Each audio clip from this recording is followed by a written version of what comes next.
I talk to a lot of people about what I do being a criminal defense attorney because I'm extremely passionate about it.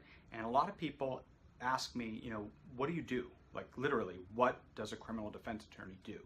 And to be honest, I don't know what other criminal defense attorneys do. I really only know what I do. But to the best of my ability, I'm going to try and answer that question of what is it that you literally do when you defend a case?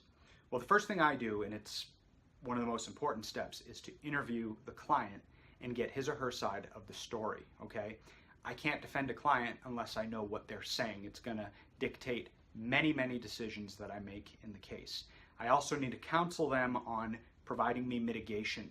Mitigation are documents that don't necessarily prove innocence or guilt, but they show that the client might deserve to be treated leniently in the system.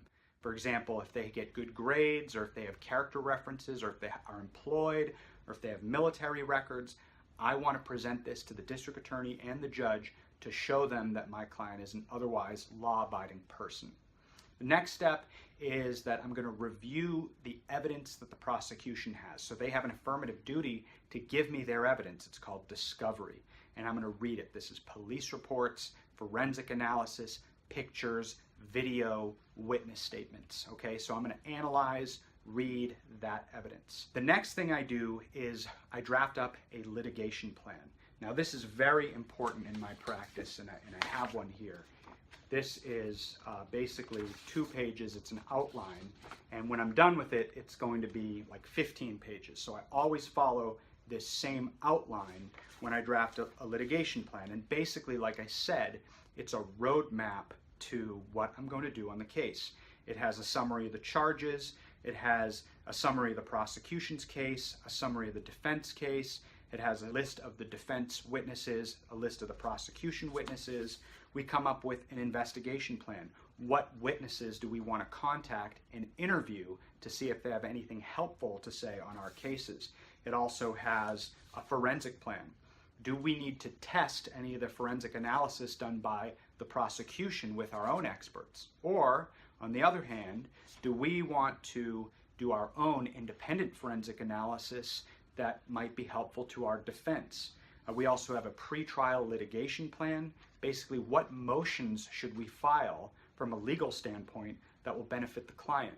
Is it a motion to suppress or a motion to dismiss for a constitutional violation? And then we want to research any special issues that the case arises. So then after the litigation plan is drawn up, again, that's our roadmap. Next, we execute the litigation plan. So if we call for some investigation, I send an investigator out into the field to contact and interview witnesses and write up witness statement reports so they can report to me what exactly the witness said and how it might be relevant to the case. If there's forensic work that needs to be done, we go out and we get the experts. So for example, if I want to test fingernail scrapings to see if my client's DNA is in the fingernail scrapings, I send that out to a lab, get a forensic report, and bring it back. So we do all the tasks that are in the litigation plan to prepare for court. The next thing we do is we go to court and we use the defense we've built in court. First, at a negotiation. The negotiation is a conference between the judge and the prosecutor and the defense, and we discuss the case, we discuss the weaknesses, the strengths, the mitigating documents, and we try and come up with a resolution, a plea bargain. And of course, as the defense, my goal is to come up with a plea bargain that benefits my client. If necessary, we do a jury trial, okay?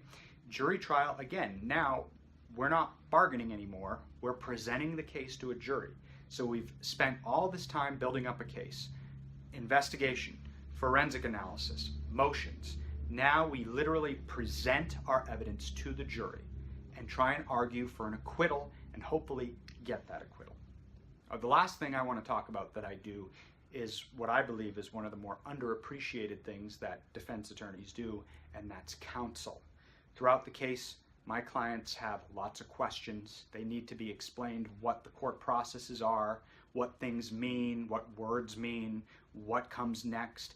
And I provide them with that information. I explain to them what's going on at every stage of the proceeding so that they understand. Throughout the course of the case, my clients will have to make some very important decisions, like, for example, whether or not to accept a plea deal or whether or not to testify at their jury trial. I provide counsel and advice on those decisions. My clients are the ones who actually make those decisions, but I provide them with my opinion on what they should do and the basis for my opinion, and hopefully I guide them in the right direction so that they can make the best decision for them under the circumstances.